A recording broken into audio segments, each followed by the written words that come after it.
The first night at Life was the first time I'd heard the song The Lion and the Lamb. The song talks about there being two sides to God and how he isn't one or the other, he is both. I've had this on my mind ever since coming home. Ecclesiastes 3:8. There is a time to love and a time to hate, a time for war and a time for peace. As Christians, ultimately our ideal personality traits would be a reflection of Jesus. Often I think we look at this more as being the lamb. Being a lamb is so important. There is a massive need for empathy and being a shoulder to cry on, to be fun and to be encouraging. And we really need to learn how to reflect this trait of Jesus for the growth of ourselves and for others. Our God is loving and full of grace. He comforts us in our troubles, and he is a gentleman. But he is almighty, powerful, he is strong, he is confident and bold, and he will fight our battles. Depending on our own personality, reflecting the lion trait can either be often extremely challenging or a little bit way too easy. Sometimes having a strong and powerful personality constantly can often come across as arrogant, heartless, and aggressive if not balanced out with the lamb. We know we're searching for facts just on lions themselves. One that I came across and kept popping into my mind was that lions spend much of their time resting, and they are only active in short bursts.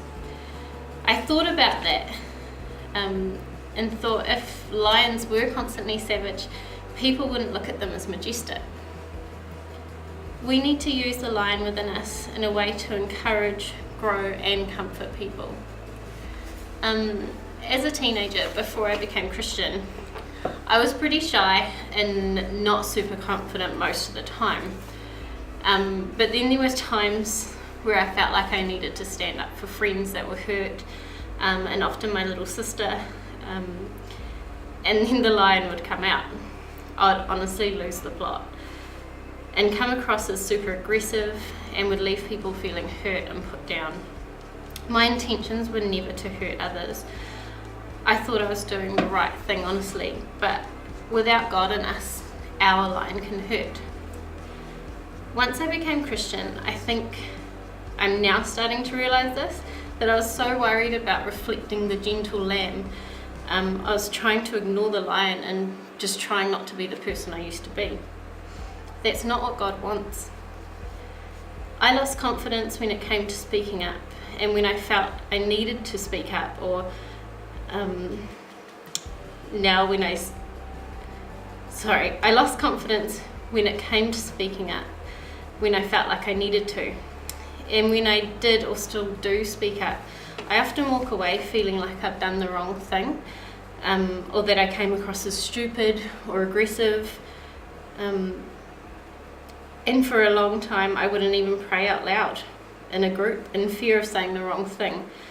And I was often scared of going up and praying for others. Recently, I've realised speaking up for what I believe in isn't wrong.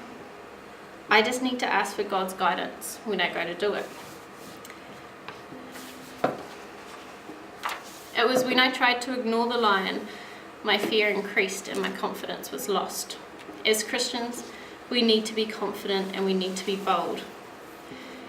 And our personality may not be strong and powerful, but one thing we need to remember is we don't have to be the lion. God is the lion in us. We just need to be a reflection of Jesus. A story that kept popping into my mind while I was writing this out was the death of Lazarus. If you don't know the story, it is about a really good friend of Jesus. He got really sick and then he died. Jesus turned up 4 days late to Bethany and met his sisters, Lazarus' sisters. And Jesus, when he arrived, he sat and wept with them.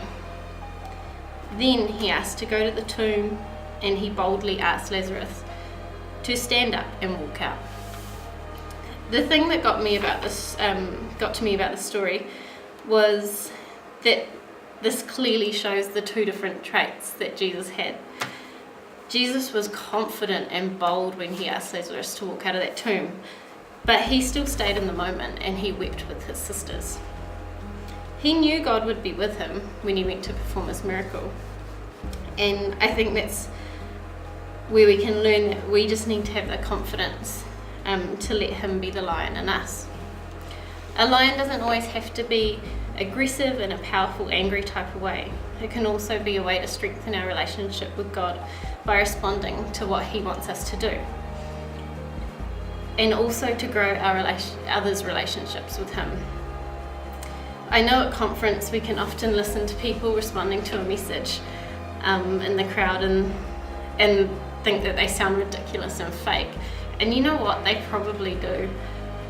But imagine being that person up on stage speaking. Imagine having those blank, silent faces staring back at you. How would you know if God is speaking through you if no one looks interested? Responding is encouraging, and responding takes confidence. We need to let Jesus help us encourage others by letting him be the lion in us. When we want to raise our arms and worship, but we're just not sure what the person next to us is going to think, let Jesus be the lion. We need to grow our relationship with him. We're a pretty timid bunch at Soul, and we have a lot of love and grace in this building. But we need to let Jesus be confident and encouraging within us so that we can take this out to our community.